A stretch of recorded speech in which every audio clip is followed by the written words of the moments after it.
Semasa dia di peringkat menengah 2. Kalau tak silap saya menengah 2 atau menengah 3. Dia kena repeat 1 year. Pasal masa tu Singapore Chinese maklum sekolah dia kira dia standard quite high.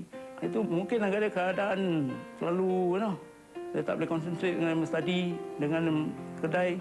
Dan saya pun bawa pulang report kad saya, tunjukkan kepada mak saya. Sungguh pun dia tidak mengatakan apa-apa. Saya dapat lihatlah dari segi matanya bahawa dia begitu kecewa.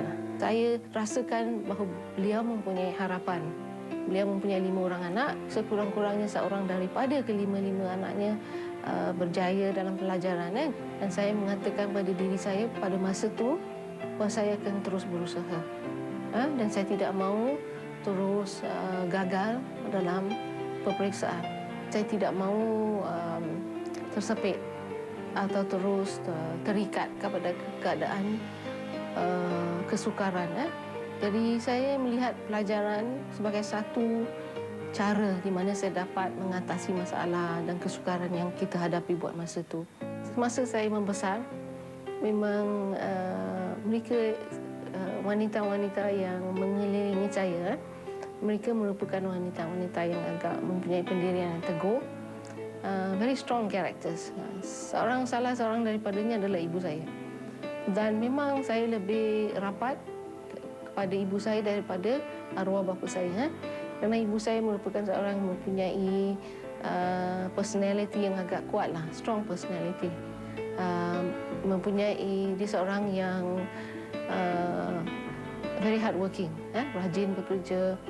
Dan kalau di kalangan saudara mara, dia memang dikenali dulu sebagai lipas kodong lah.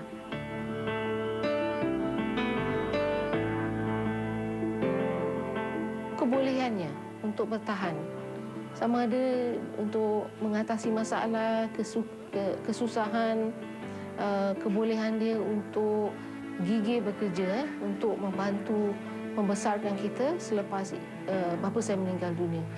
Jadi kalau saya lihat daripada ciri-ciri, nilai-nilai yang dipunyai oleh ibu saya, memang beliau merupakan role model yang agak kuat bagi diri saya. Di antara rak-rak buku ini tersimpan sebuah oasis ilmu bagi yang dahagakan pengetahuan. Bagi yang tahu menilai, mencari dan meneguk ilmu ini akan meraih kebaikannya sepanjang hayat mereka. Bagi yang buta, ilmu mencelikkan mata. Bagi yang lupa, ilmu mengingatkan mereka. Bagi yang susah, ilmu adalah harapan kepada hidup yang lebih sempurna. Saya tertarik kepada Fakulti Undang-Undang kerana subjeknya menarik dari segi perjuangan, supaya kita dapat perjuangkan hak-hak, hak-hak sama ada dari segi individu, hak pekerja dan sebagainya. Yang itu yang menarik bagi diri saya. Bila di NUS, satu daripada masalah yang besar adalah masalah kewangan. Saya tidak tahu bagaimana saya akan dapat menyara persekolahan saya atau perbelanjaan bagi universiti.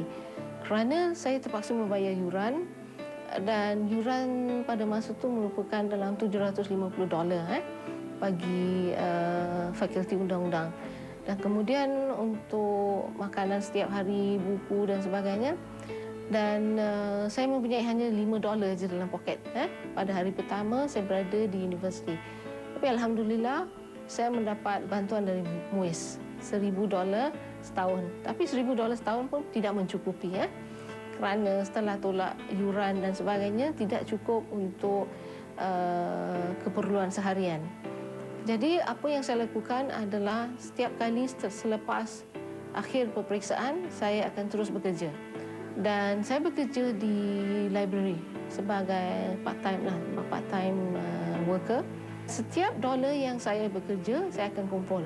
Jadi saya dapat bekerja selama 4 bulan setelah tamat peperiksaan dan dapat mengumpul dalam beberapa ratus dolar lah. Dan saya menggunakan wang itu untuk perbelanjaan bagi tahun hadapan. Dan itu merupakan rutin saya setiap tahun semasa di universiti. Tiap-tiap tahun bila mendapat list, saya akan pergi ke Bras Basah Road dan beli second hand books. Dan kadang-kadang kalau buku tu tak ada, terpaksa tunggulah. terpaksa berulang-alik ke second hand bookshop di Bras Basah Road untuk mendapatkan buku-buku yang dikehendaki. Dalam masa tu saya pun dah bekerja lah. Jadi saya sebagai abang maklumlah gaji saya pun bukan besar. Jadi saya bagi sokongan pada dia $50 satu bulan lah. Dan ibu saya sungguh pun dia tak mewah dengan wang ringgit. Tapi dia beri sokongan moral lah pada Halimah. Pasal dia satu-satunya harapan kita lah. Harapan ibu saya, harapan keluarga semualah. Saya teringat semasa saya belajar di universiti untuk belajar untuk peperiksaan akhir tahun misalnya. Dia akan membantu dengan membuatkan minuman waktu malam semasa saya belajar ataupun membelikan gula-gula, buah asam dan sebagainya lah yang dia fikirkan dapat membantu saya untuk terus celik dan cergas untuk terus belajar waktu malam. Dan saya rasa itu adalah sokongan moral yang mak saya tunjukkan. Dia tidak dapat membeli sokongan yang lain, tetapi sokongan yang moral yang amat penting. Semasa di sekolah menengah, saya langsung tidak mempunyai masa. Jadi saya tidak mengikuti apa-apa curricular activities lah. Tetapi semasa di universiti, saya memang agak lebih giat dalam Persatuan Mahasiswa Islam Universiti Singapura. Kita mengadakan kumpulan perbincangan misalnya tentang isu-isu yang menjejas kedudukan masyarakat dan kegiatan-kegiatan dakwah. Dan memang terdapat semangat untuk memikirkan bagaimana dapat memperbaiki kedudukan masyarakat. Memang berkobar-kobarlah pada masa itu semangat. Motivasi saya memang very simple.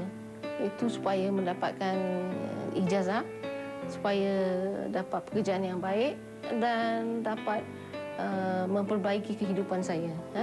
Sebab saya rasa dan saya tahu bahawa cuma pelajaran sahaja yang dapat memberikan jaminan supaya saya dapat pekerjaan lebih baik dan dapat memperbaiki kehidupan saya dan juga keluarga saya. Itu saja dorongan saya.